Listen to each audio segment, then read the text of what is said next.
అన్యాక్రాంతమైన పార్కులకు పూర్వ వైభవం తీసుకొస్తామని వరంగల్ పశ్చిమ ఎమ్మెల్యే నాయిని రాజేందర్ రెడ్డి తెలిపారు. హనుమకొండలోని బాలసముద్రంలో 2 కోట్ల నిధులతో నిర్మించబోతున్న దివ్యాంగ పిల్లల వసతి గృహం, ఆడిటోరియా నిర్మాణం, పార్కు సుందరీకరణకు ఆయన శంకుస్థాపన చేశారు. రాబోయే రోజుల్లో హైడ్రా తరహా అక్రమ కట్టడాల నిర్మూలనకు డీసీపీ స్థాయి అధికారిని నియమించబోతున్నట్లు ఎమ్మెల్యే నాయిని రాజేందర్ రెడ్డి తెలిపారు. పబ్లిక్ గార్డెన్, పద్మాక్షమ్మ గుట్ట ఇలాంటి పార్కులలో అసాంఘిక కార్యకలాపాలు కూడా జరగకుండా ఉదయాన సాయంత్రం పెట్రోలింగ్, డ్రగ్స్ మరియు ఈ గంజా ఇట్లాంటి వాటిల్లో కూడా ప్రత్యేక టీంలు ఏర్పాటు చేయాలని చెప్పి నిన్న పోలీస్ కమిషనర్ గారిని కలిసి రిప్రజెంటేషన్ ఇవ్వడం జరిగింది.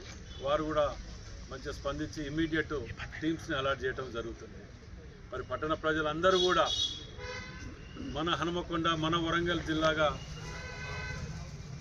క్లీన్ అండ్ గ్రీన్ ఈ రెండింటి మీద ప్రత్యేక శ్రద్ధ పెడితే భవిష్యత్ తరాలకు కూడా మనం అందించవలసిన బాధ్యత మన మీద ఉన్నది. కాబట్టి అందరూ కూడా సహకరించాలి.